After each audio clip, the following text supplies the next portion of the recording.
I spent most of my life in a bustling metropolitan area, where concerns about HOA rules and noisy neighbors overshadowed the thoughts of property fencing.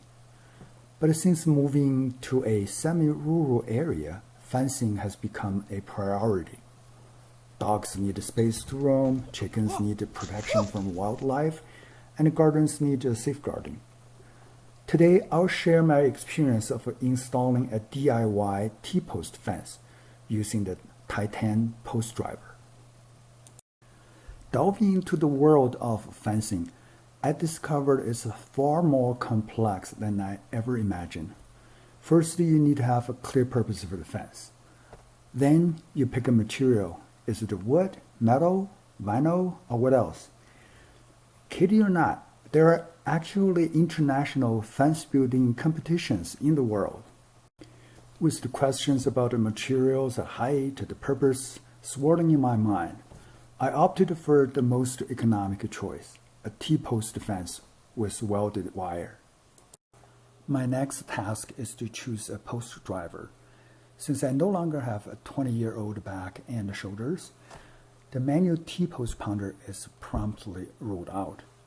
I also attempted a DIY hack using a jackhammer. It failed miserably. I see some YouTube videos people showing using a jackhammer to make a cheap post pounder.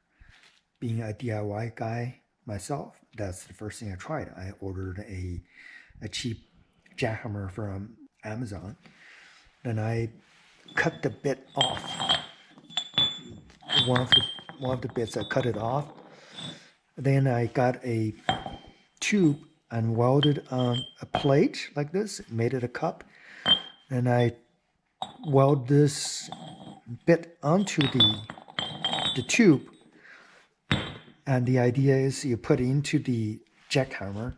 Essentially, you made yourself a DIY post pounder. But I tried like 3 times welded on.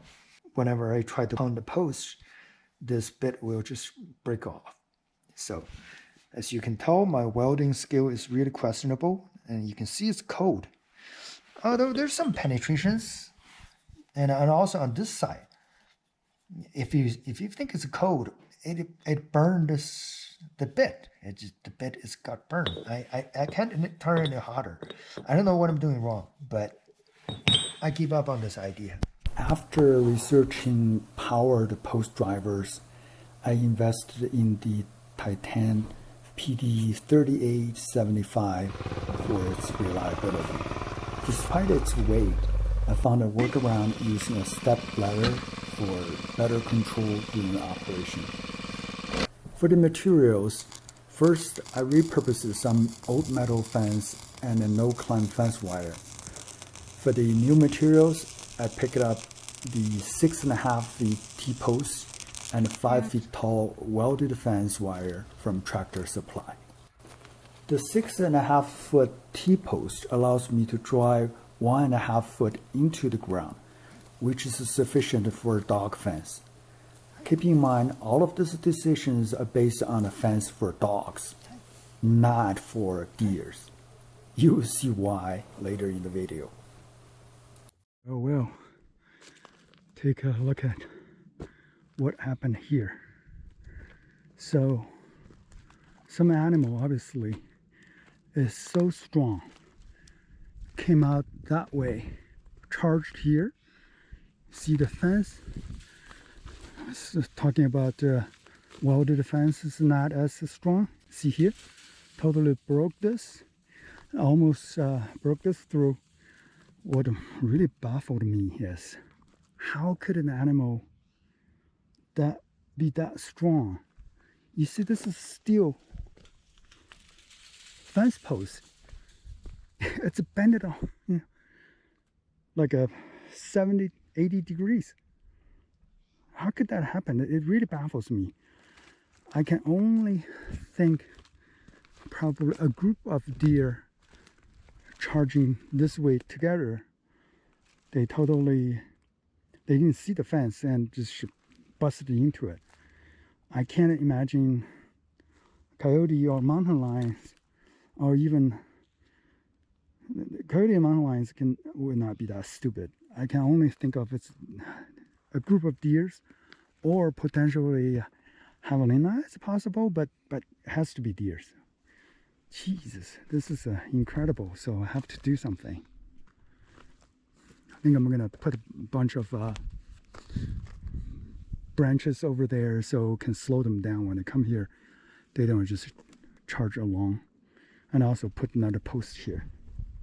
The corner post, you can also add a anchor cable to reinforce the post. Essentially create a loop on this end and on the other end and just hook them together. You can buy hardware clamps with bolts, nuts to create this loop, but I learned a trick that effectively you can just create a loop for free.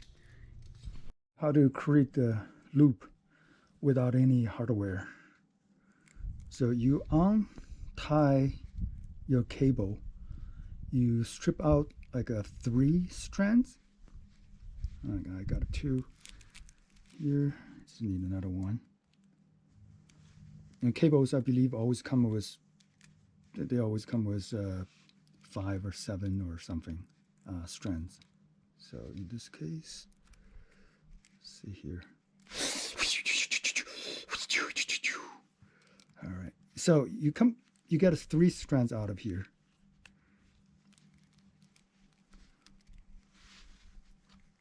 Whatever's remaining stays there. Then you create a loop like this, and there's one direction. I don't know which one. You're gonna have to test. Yeah, you can tell. So this is the direction when you form the loop. You can see they're trying to rewind together. So once you do that, you can, just pull it and do it 1 more round or 2 more rounds. So you can see the strands, they basically rewinded it together to form a new cable, just like this here. So rewind it a couple times, and you essentially got a new free loop without expensive hardware. It is allegedly that this loop will not break before the actual cable. So it may not look as neat. So if you have the real clamp, and it may come out this way, and with clamps and bolts and nuts, it looks more pretty. But this one serves the purpose. It works. It's a great trick to know. There you go. So you got your free loop. You should straighten out the wire mesh as you tie it to the posts. I made a jig as a DIY fence stretcher. It has 2 pieces of 2x4 lumber. I drilled 5 holes and put in bolts and wing nuts. Then I can use the come along to pull the fence. When you pound the posts, try to line them up in one straight line. Each time you change the fence direction, you have to reattach the jig and stretch it again. It's a pain in the neck. If you buy a bundle of this T-post, I think it's 5 is a bundle, you can get a bag of clips like this. If you don't have a clips, you can just use like metal wire like this. You can even buy a tool that helps you with the install of this clip, but I just choose to use the plier because you can see the last post, the replacement post. I put it facing outward, so the fence is on the side. Based on what I see, the deer already busted the other one from outside. So this will, if it face the T-post, this steel studs in the other direction. Basically, the T-post is inside. It helps a little bit when the deer try to bust it in. Now let's take a walk around this entire completed project. To enhance the curb appeal, I incorporated 50 feet of repurposed metal fencing from an old pole, creating a hybrid fencing solution that balanced the functionality and the aesthetics. To save the cost, I just started in the brushes, started to use T-post fence. As you can see, this is repurposed as well. About 60 feet or so. This is what they call no-climb fence. As you can see, this is mechanically tied together instead of the welded fence that can easily be broken by deers. This will withstand the impact of deers. So overall, I bought 40 of this new posts, 400 feet of this new fence wire. Like I said, I reused some of this old materials, so the overall cost for the new material is $1,000. Thanks for watching.